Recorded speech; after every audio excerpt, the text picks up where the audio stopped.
What you are about to discover is not related to willpower, nor to ignoring what you feel, nor to pretending that everything is fine when in reality it is not. It is also not about imposing a forced positive attitude or fighting against every negative thought that appears in your mind. The true key to ensuring that nothing and no one affects you ever again is in something much deeper, something that the majority ignores because they prefer to seek solutions outside, without realizing that the only real change happens from within. Perhaps you have sometimes wondered why there are people who, no matter what happens, seem to move with an unbreakable calm. No matter if they go through crises, losses, or moments of uncertainty, they maintain their center. Meanwhile, there are others who, even in everyday situations, seem on the verge of collapse, trapped in their own emotions and reactions. Why?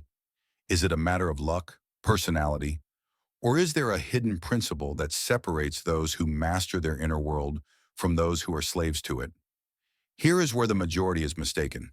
They believe that reality is objective, that things simply happen, and that what they feel is an inevitable consequence of what occurs outside.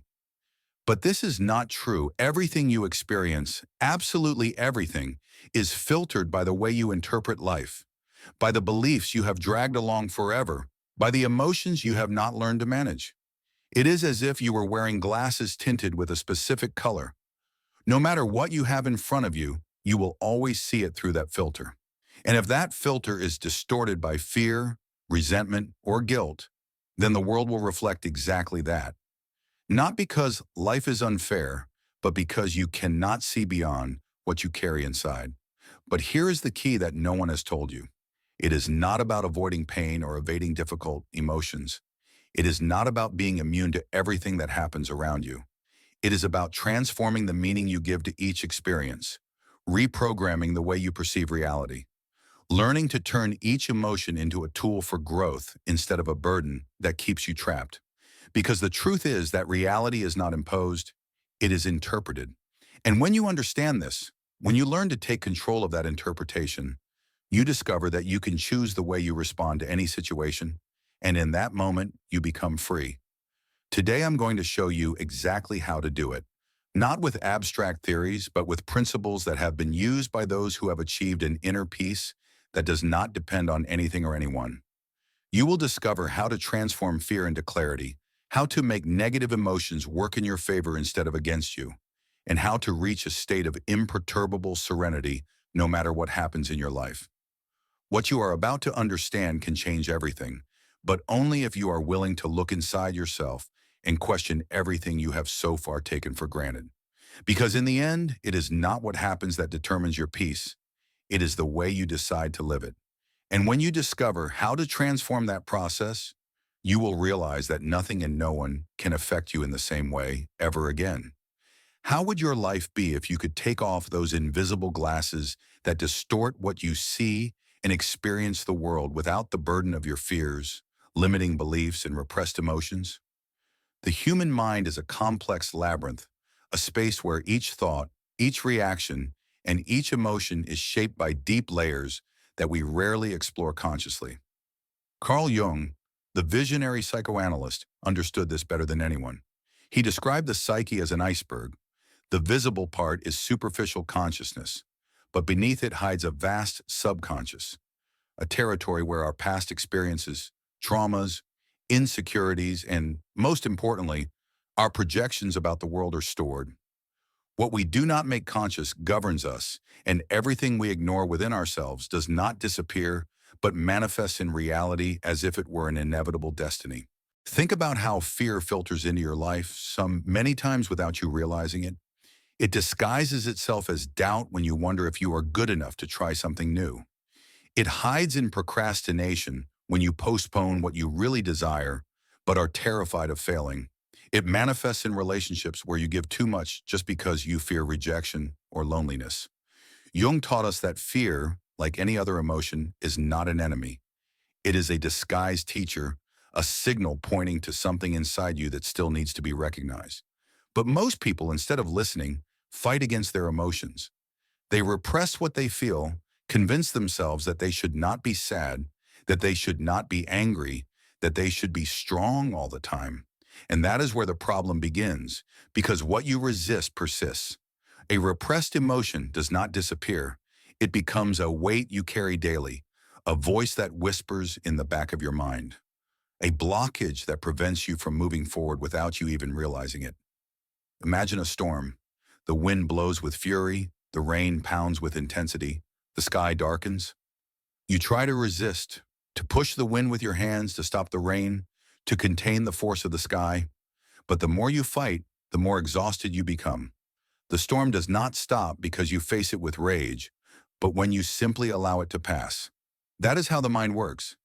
Each emotion you feel is a passing storm, not a permanent sentence. But most people live trapped in the attempt to control what they feel, in the fear of facing what they carry inside. Instead of listening to their emotions, they silence them with distractions, with work, with entertainment, with relationships that only fill temporary voids.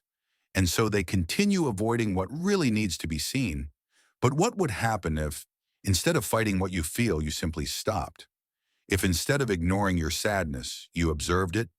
If instead of hiding your fear, you asked what it is trying to tell you? Each emotion that appears has a hidden message. Sadness usually signals that something needs to be released, an attachment that no longer serves you, an expectation that was not met, a part of you that needs to be freed.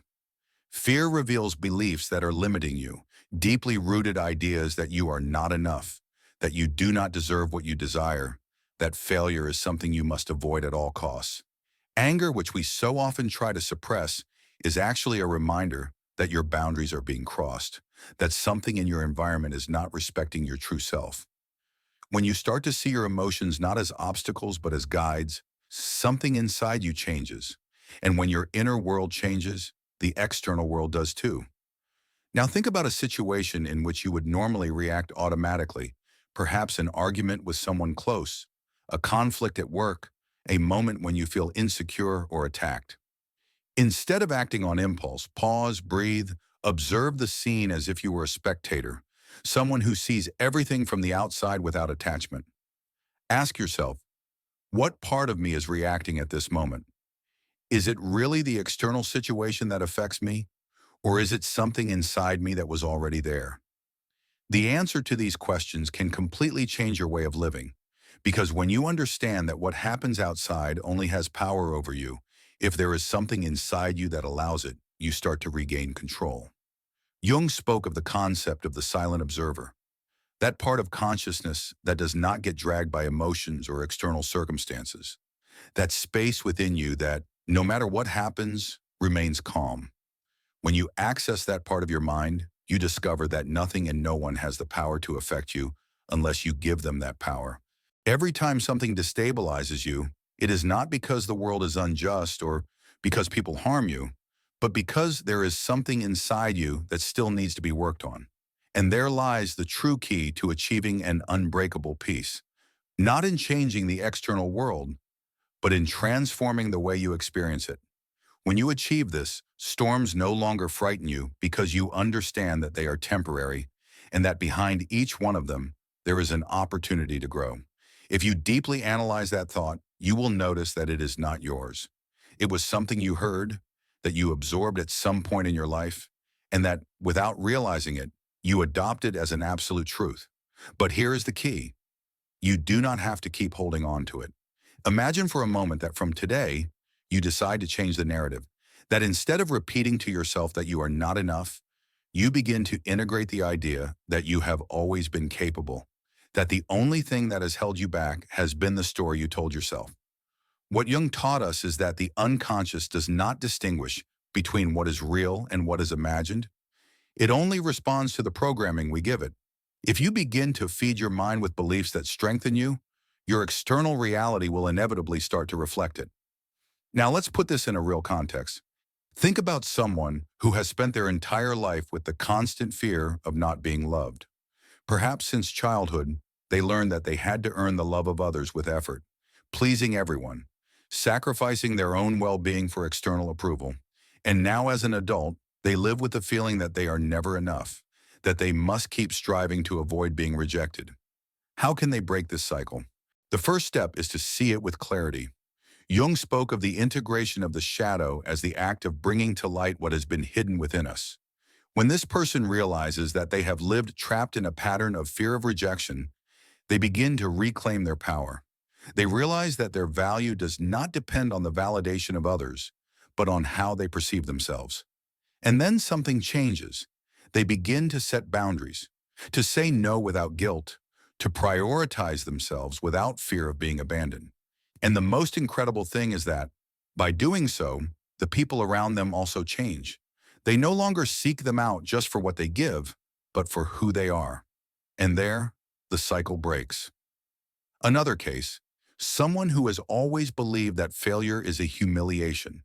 Every time they try something and do not get the expected result, they punish themselves with thoughts of self-loathing, compare themselves to others, feel they are not progressing, that the world puts obstacles in their way that they cannot overcome. But when they begin to see failure as an inevitable part of the process, when they understand that every mistake is a disguised teacher, their relationship with life changes completely. Jung said that life does not happen to you, but happens through you. If this person starts to interpret every fall as an opportunity for learning instead of a punishment, fear dissolves. They no longer fear trying again because they have understood that their value is not in the result, but in the evolution that each attempt allows them to achieve.